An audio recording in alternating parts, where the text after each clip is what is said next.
Good morning. Hope we are all good. It is Tuesday, the 26th of January. Hope we're having a good week.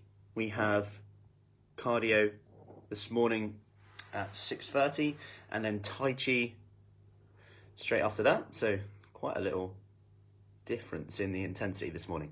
Then we have 9:30 a no floor knee friendly workout, followed by lunchtime workout, which is more of a high intensity one, a Tabata. We've got that blend in. That's a 20-minute kind of higher intensity workout. We then have tonight more of a muscle strengthening at 6:15 before stomach exercise at 7.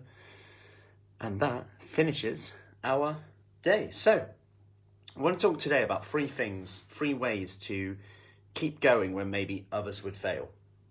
Keep going when maybe we would give up in the past. 3 things that are really important in what I see when I work with people who just keep the weight off or keep up the habits going for longer.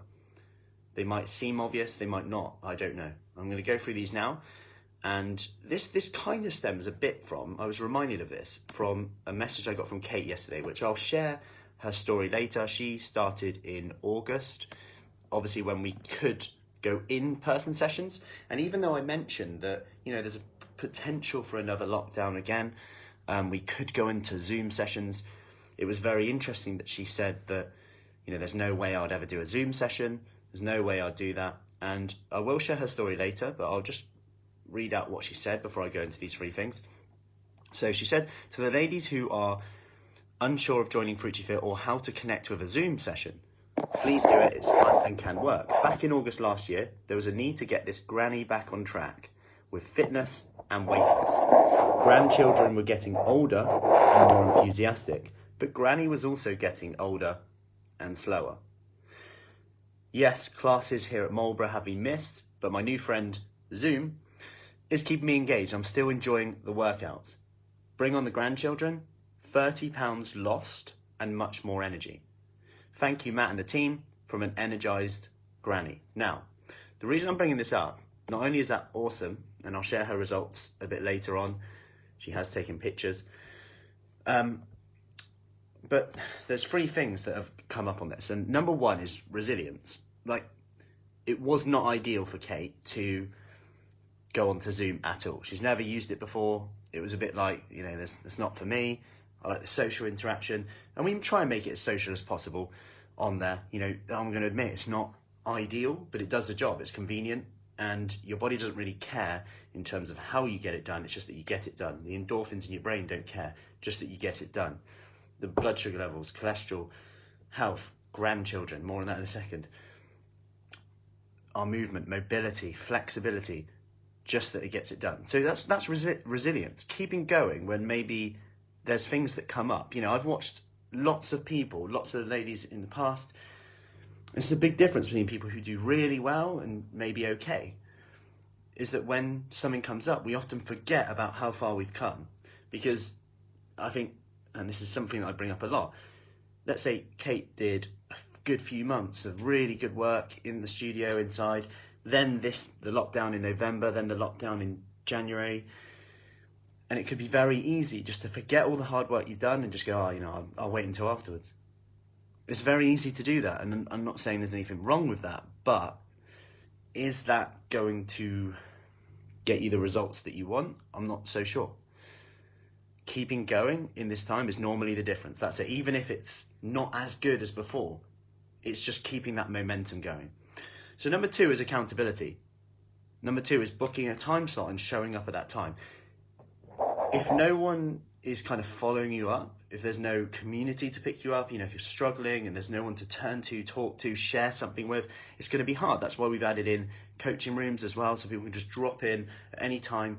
I'm in Zoom, you can just come in, ask questions, get more support. And our Q&As as well, either with myself or Dr. Adam Bibby, whose research is in psychology. And it's also looking at the area of the other ladies. People can share something in the group and I can guarantee that they'll give a better answer than me because they've probably just been thinking that thing. Oh, I'm struggling because the scales aren't moving. They'll give an answer. It was like, oh, that was me 2 weeks ago. Then I did this, and this. That is powerful. We've also got an accountability challenge at the moment. First thing in the morning, I set my intentions like anyone else does. My 3 things, 12 sets today on the pull-up bar, don't eat the kids' leftovers, and bed by 10 p.m. They're my 3 today. I'm very open with them, and I'll say in the morning, did I hit them, did I not? Here's why I didn't hit them, here's why I did hit them. The key thing is that I'm trying to shorten the gap between if it fails and when I get back on track. So, and that's what I encourage everyone to do, and that's what we do together. Number 3, and this is connection to the goal. This is connection to your goal. Now, I know this sounds really like woo-woo, but if you have no emotional connection to what you want to achieve, and you just say, I'm trying to lose weight, there can be no real reason to get up in the morning sometimes and do the thing that you know you need to do. And then we're actually not aligning our actions with what we value. That then becomes an issue because we blame motivation, willpower, but really we need to look at a way to align our actions with what we value. Like Kate's done. Like Kate said about her grandkids. Her grandkids come up a lot in that short bit of passage that she wrote. I need to get this granny back on track with fitness and weight loss. The grandchildren, again, older and more enthusiastic. I'm getting older and slower. Yes, class in Marlborough are great, but I found my new friend Zoom, which keep me engaged, still enjoying the workouts. Bring on the grandchildren. 30 pounds lost, much more energy from an energized granny.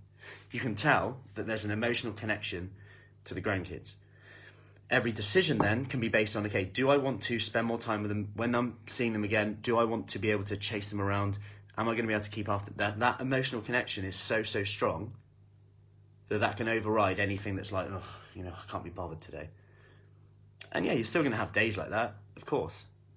But when you've got that connection with it, plus that accountability, plus that mindset in terms of, look how far I've come so far, I can do this. If I can't do it for me, who else does it impact? Who else is impacted? If I don't do this, what happens? What happens to the grandchildren? What happens to my energy levels? Then we start to get that emotional attachment.